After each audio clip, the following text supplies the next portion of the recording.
26 अगस्त 2008। एक बहुत ही strange story एक जापानीज वेबसाइट पे पोस्ट हुई और जिस यूज़र ने इस स्टोरी को पोस्ट किया उसने अपना रियल नेम छुपाया। इस कहानी में उसने अपनी आप बीती सुनाई। ये कहानी उसके बचपन की थी जब उसका एनकाउंटर हाचिशाकु सामा से हुआ था। हाचिशाकु सामा जिसका मतलब है 8 फीट टॉल और हाचिशाकु सामा का दूसरा नाम है 8 फीट टॉल वुमेन क्योंकि इसकी हाइट 8 फीट की है। ये ज़्यादातर 9 से 11 साल के बच्चों को अपना शिकार बनाती है और ये अर्बन लेजेंड बहुत ही डरावनी है। हाचिशाकु सामा एक सफ़ेद रंग की ड्रेस पहन के रखती है और सर पर एक लंबी राउंड कैप, चेहरे पर एक डरावनी सी मुस्कान और उसकी वो स्ट्रेंज वॉइस।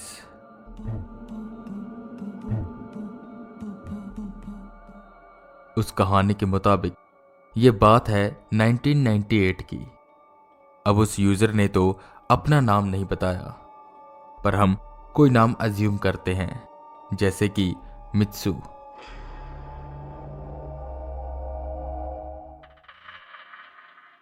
मित्सु अपनी गर्मी की छुट्टियों में अपने ग्रैंड पेरेंट्स के घर गया था। शुरुआत के दिन काफ़ी अच्छे से बीत रहे थे। वो आसपास के इलाकों को एक्सप्लोर करता, वहाँ खेलता और वो खूब इंजॉय कर रहा था। पर एक दिन वो अपने बैकयार्ड में बैठा खेल रहा था जब उसे एक अजीब सी आवाज़ सुनाई दी।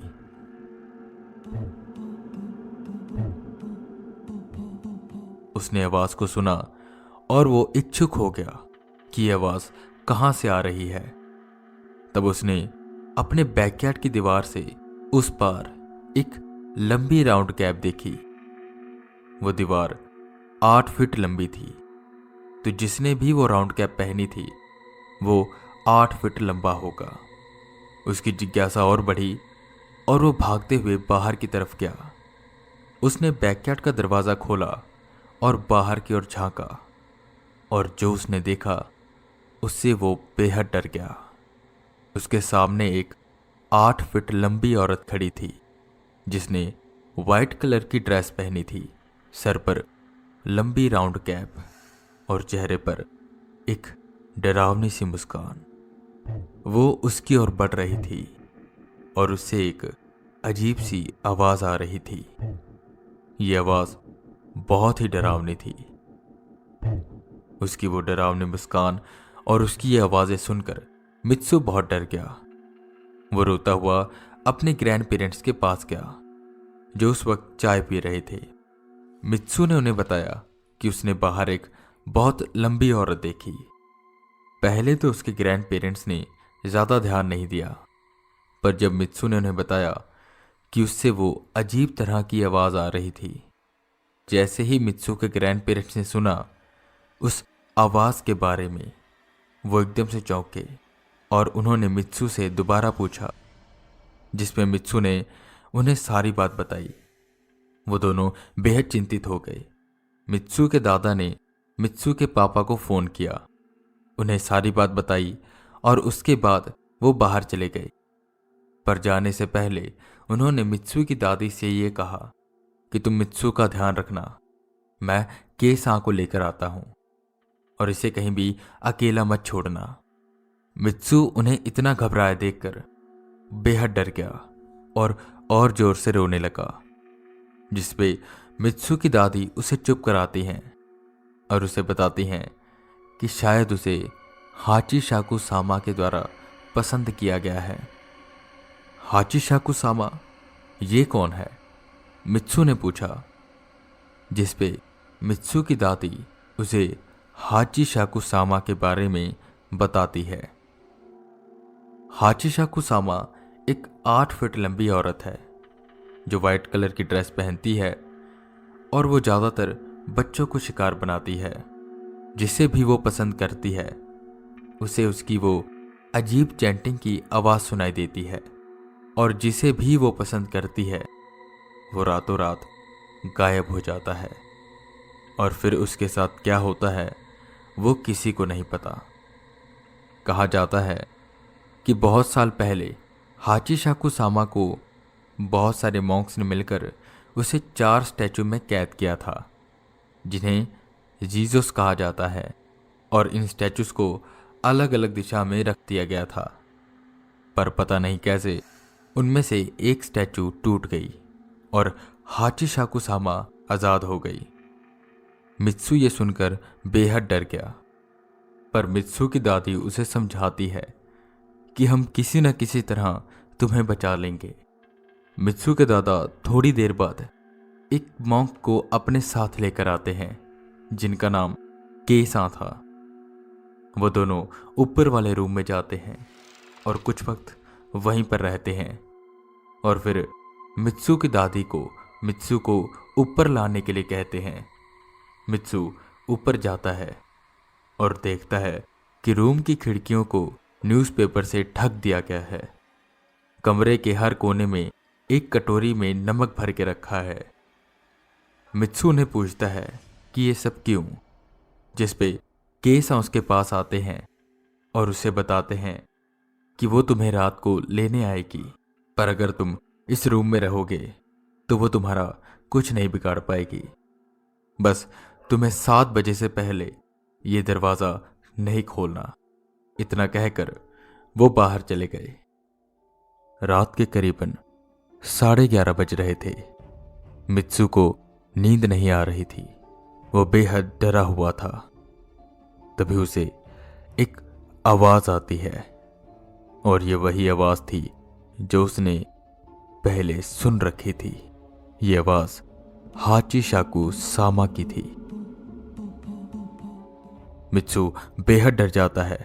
वो अपने कान बंद करके बैठ जाता है और रोने लगता है। वो बस यही प्रार्थना कर रहा था कि किसी न किसी तरह आज की रात निकल जाए और वो बच जाए। कुछ वक्त के बाद आवाजें शांत हो गई और दरवाजे पर कोई आया। मित्सु, तुम डरो मत, हाचिशाकु सामा जा चुकी है, अब तुम बाहर आ सकते हो। ये आवाज मित्सु के दादा की लग रही थी। मित्सु ये सुनते ही दरवाजे की ओर भागा कि तभी उसकी नजर नमक की कटोरियों पर पड़ी जो जलकर काली हो चुकी थी।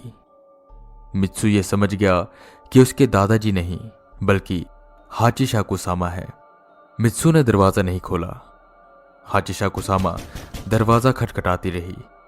कभी लाइट बंद होती, कभी लाइट चलती। दरवाजों पर, खिड़कियों पर। वो रात किस तरह कटी ये तो बस मित्सु ही जानता था। सुबह के 7 बज गए। मित्सु ने अपना दरवाजा खोला। सामने उसके दादा दादी और केसा थे। उसकी दादी उसे देखकर बेहद खुश हो गई। उसकी दादी ने मित्सु को गले से लगाया। केसा ने मित्सु के दादा से कहा कि अभी खतरा टला नहीं है, वो वापस हमला कर सकती है।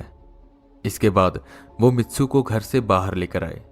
घर के बाहर 2 गाड़ियां खड़ी थीं, एक 7 सीटर वैन और एक मित्सु के पापा की गाड़ी। मित्सु के पापा भी वहां आए थे। मित्सु को देखने के बाद उनकी भी सांस में सांस आई। खैर, केसा मित्सु को अपने साथ 7 सीटर वैन में बैठाते हैं और मित्सु के दादा दादी उनका कार से पीछा करते हैं। केसा मित्सु को कहते हैं कि तुम्हें अपनी आंखें बंद रखनी है और कोई भी आवाज आए तुम्हें उस पर ध्यान नहीं देना। मित्सु ऐसे ही करता है, पर कुछ दूर जाने के बाद मित्सु को वो आवाजें आने लगती हैं। मित्सु अपनी आंखें खोलता है और खिड़की से बाहर देखता है तो उसे हाचिशाकु सामा दिखाई देती है। मित्सु डरकर चिल्लाता है, जिस पे केसा उसे आंखें बंद करने के लिए कहते हैं। वो ऐसे ही करता है। कुछ वक्त के बाद वो गांव की सरहद से पार होते हैं जहां वो अपनी गाड़ी रोकते हैं। मित्सु बच चुका था, पर ये उसके जीवन का एक सबसे खतरनाक किस्सा था जिसको वो कभी भुला नहीं पाया। ये थी हाची शाकुसामा की कहानी, और वो कहानी जो उस शख्स ने पोस्ट की थी। अब इस कहानी में कितनी सच्चाई है और कितना झूठ, ये तो एग्जैक्ट हमें नहीं पता, पर जहां तक कहा जाता है कि ये सिर्फ एक कहानी है, हाची शाकुसामा जैसी कोई भी चीज नहीं है। पर जापान के अलग अलग हिस्सों से हाची शाकुसामा को देखे जाने की खबर पाई जाती है और बहुत से बच्चे इसका शिकार भी हुए हैं। अब ये केवल कहानियां ही हैं या सच्चाई, ये तो हम नहीं जानते, पर हाँ ये है कि हाची शाकुसामा एक बहुत ही डरावना अर्बन लेजेंड है